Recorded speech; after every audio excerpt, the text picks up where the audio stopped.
Is being authentic easier said than done? I believe it is. And the reason I say that is because I went through an identity crisis.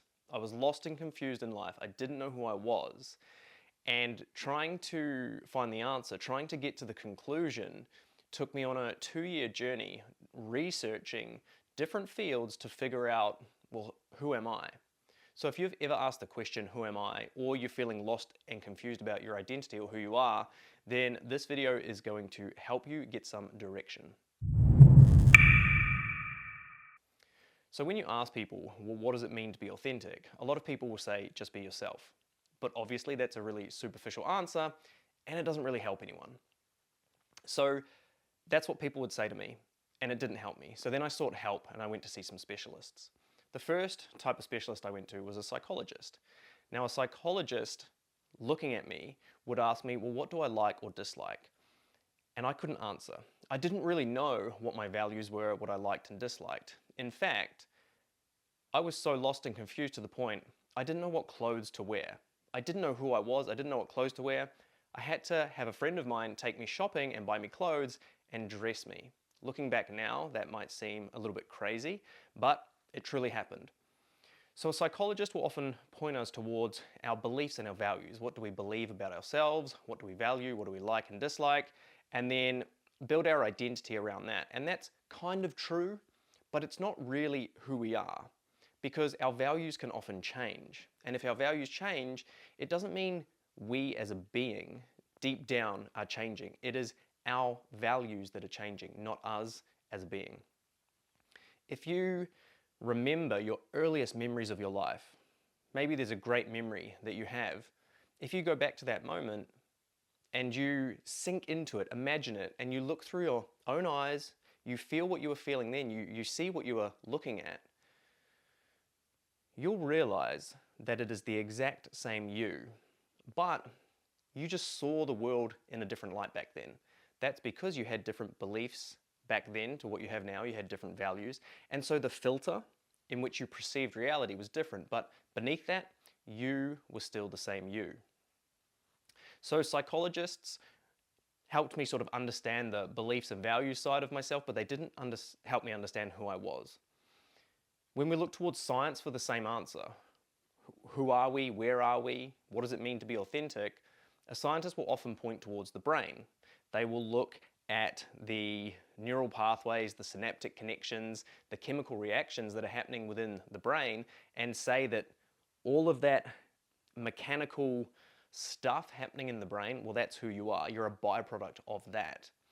And so scientists really believe that we're more of a phenomenon from a mechanical biological procedure happening in the brain.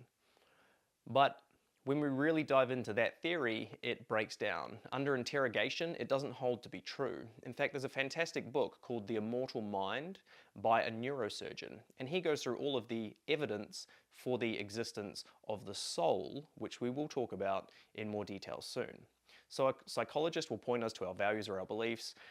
A scientist will probably point us towards our brain somewhere and different things happening within our brain.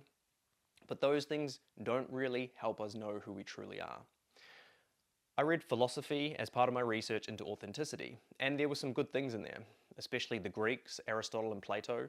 They would talk about the soul, and they would talk about different aspects of the soul, that it had the ability to reason, you could say think.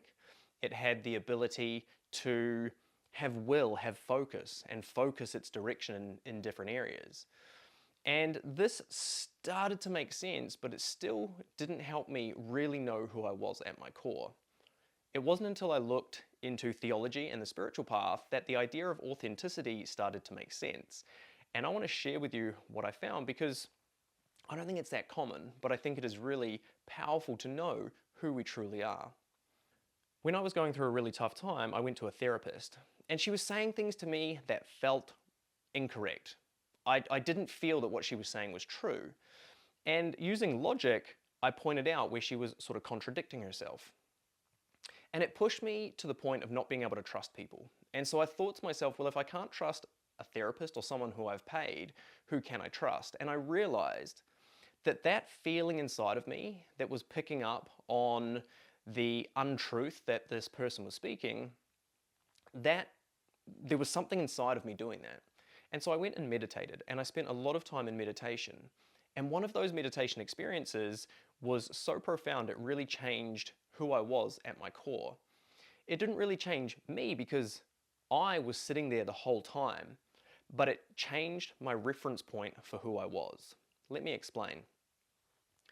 When I say to you that my name is John, you'll notice in that statement there is two entities. There's my and then John. So my name is John, two entities. There's a my or I, and then there's a John. Now if I change my name, I'm still me deep down, right? We're going to follow that theme and talk about different aspects of ourselves. So there's the aspect, and then there's ourselves. For example, there's my hand, but it is my hand. And so we ask the question, well, who is my? Or we start to explore that part of us that is experiencing the movement of the hand or the thoughts in the mind. So you could say, my thoughts. So that my or I, that is who we truly are. And through this meditation, what I was able to do is really see myself fully. I could separate myself from my thoughts or myself from my hand or my body.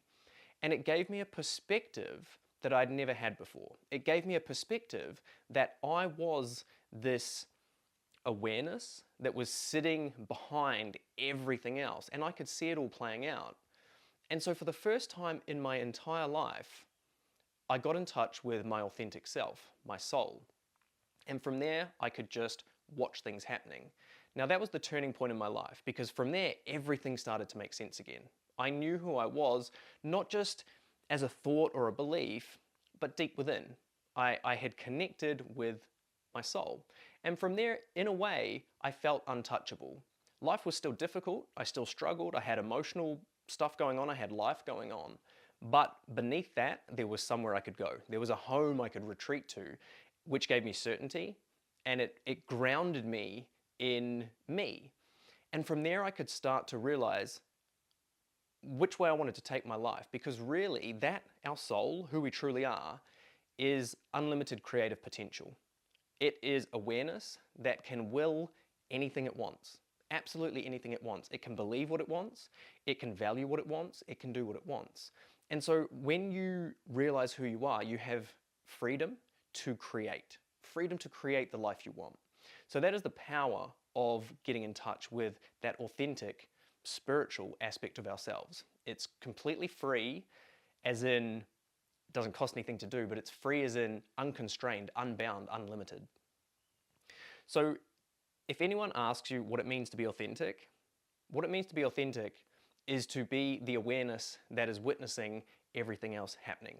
If people say values, beliefs, or some brain process, that's not true authenticity.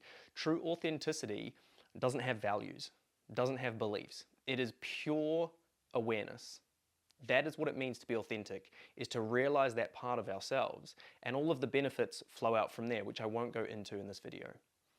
I hope you enjoyed learning a little bit more about what authenticity truly is and who you truly are and how powerful you truly are.